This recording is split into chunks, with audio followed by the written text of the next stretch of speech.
Breaking down non-academic barriers to education. Did you know that many young girls choose not to go to school because they don't have access to feminine hygiene products?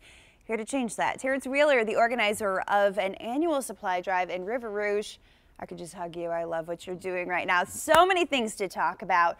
But why is this campaign important? Why did you start it? Well, I remember seeing the young lady in the hallway, and she was crying, and she let me know that she didn't have the supplies that she needed. And so therefore, we decided to take on this challenge. You know, oftentimes young ladies don't come to school because they don't have the feminine products that they need each and every day. Contrary to belief, this is not a luxury item. This is a necessity for our young ladies. And so we need to make sure that we alleviate all non-academic barriers to education. Barriers belong on freeways, not in education. It just blows my mind that we're still seeing girls not have access to this. But it is kind of a taboo topic that a lot of men don't want to touch, but this is actually led by men. Absolutely. And so I remember reaching out to Nas and Big Sean and Chauncey Billups and Rashid and those guys and talking about why this is important. And we're fathers, we're husbands, we have nieces and daughters. And so it's important that we get in front of this and make sure that we close the gap. It's a lack of resources for our young people, and families are making trade-offs. Do I pay bills? Do I buy food?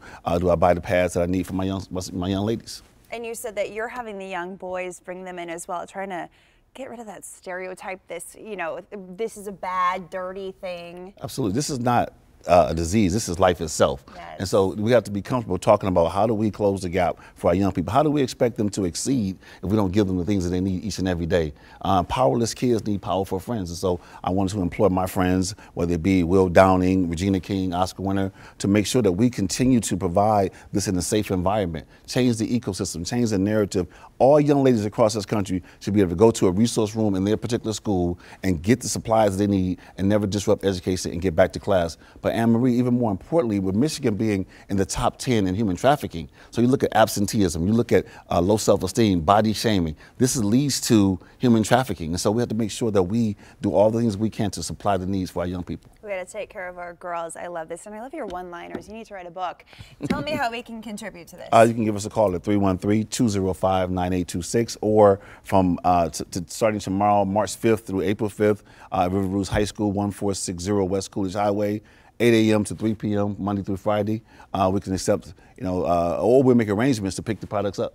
All right, thank you so much. We'll put all that information on our website, WXYZ.com.